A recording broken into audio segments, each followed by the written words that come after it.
Hi there. Hope you're having a good day and still hanging in.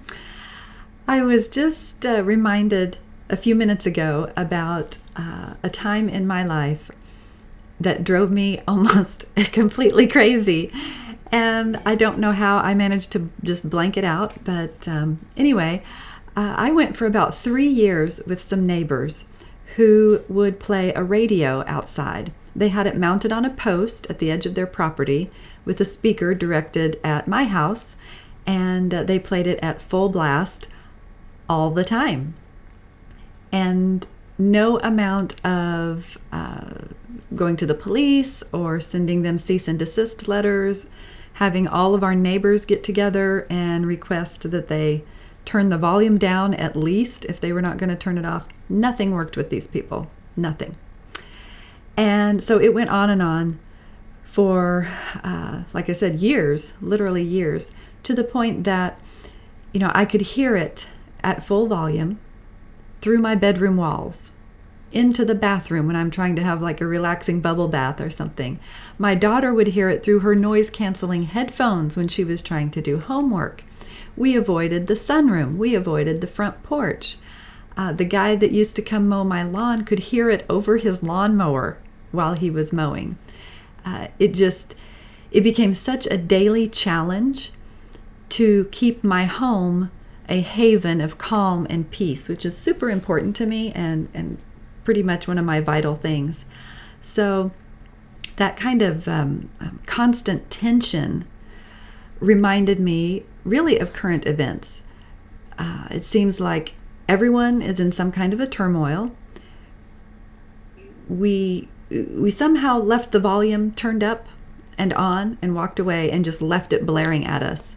It's like we're on this adrenaline roller coaster, and after a while you just kind of get jittery and feel like you want a quiet spot to collect yourself. And I don't know about you, but frankly, I'm exhausted with it. I don't know where you stand on current events, but I know you have got to be feeling distressed about some part of it.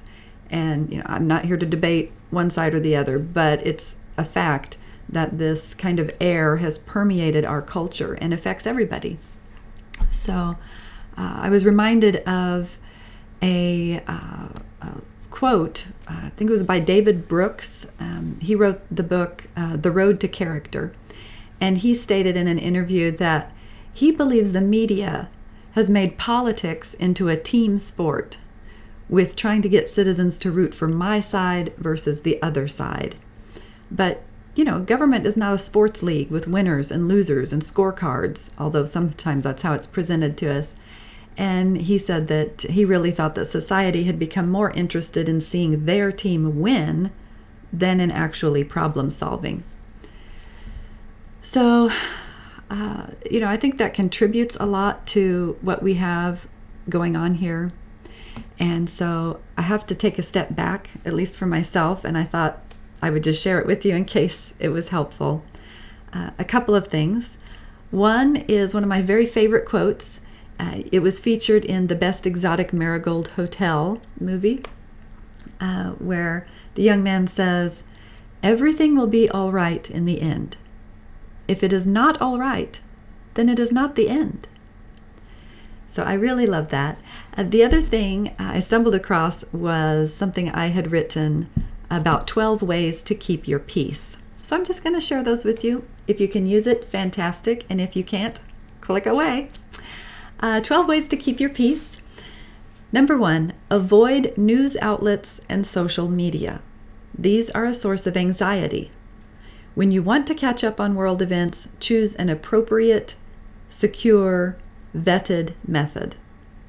Don't just click around from channel to channel getting every single possible thing. It's just like binge eating for your brain, and it's not good for you.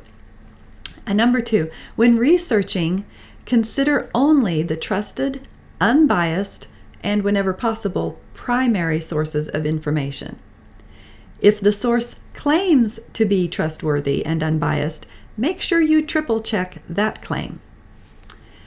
Number 3, focus on positive, nature-centered, spiritual, local or family truths, and be mindful of what things you have control over and what you do not. So if you have no control over it, just let it go. Number 4, pursue a calm spirit. That is harder than it appears. But if you keep working at it, you will catch it sometimes. Number 5, spend more time in today than you do in the future or the past. You can only be in today. The past is gone, and the future is unknowable.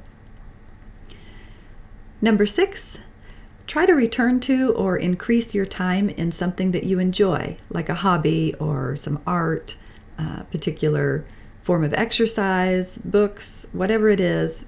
Just get a little bit more into that, and it will take you out of the anxiety.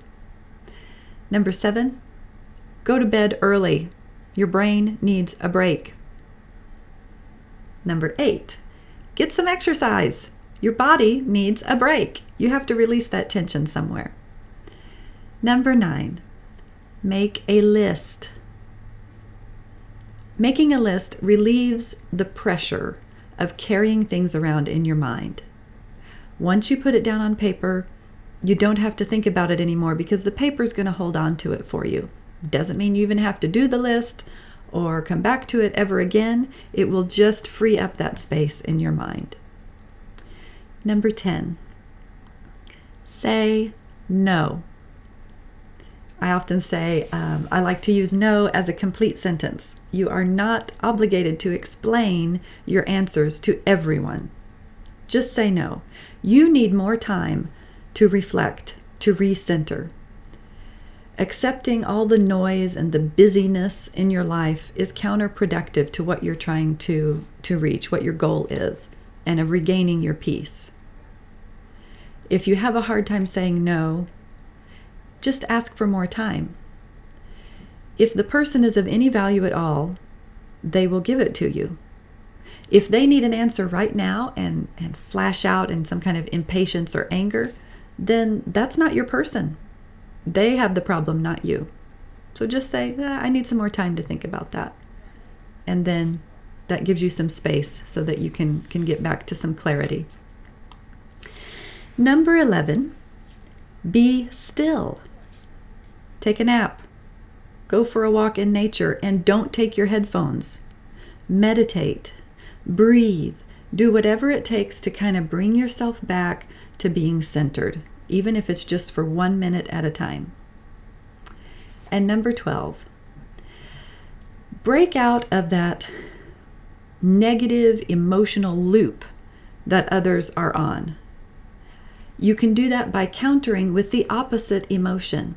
So the opposite of hate is love. The opposite of anger is compassion. The opposite of despair is hope. When you identify the negativity that you encounter, you can consciously exercise its opposite. So those are the 12 things that I have for you today that might help you keep your peace at least a little bit longer. I have a poster of it on my blog if you would like to go over there and nab it and put it on your social media or pin it up on your fridge, whatever you need. That's over at kbnelson.wordpress.com. So you can click over there and get that for yourself. I hope you all have a fantastic day. If you get a chance and want to go over to my YouTube channel, Karen Nelson, then you can do that and see some more videos that I'm putting up a little here and there just for fun. And I think that's all I have for you today. I got a nap and a walk and a little being still to do. So make it a great one. See you again. Bye.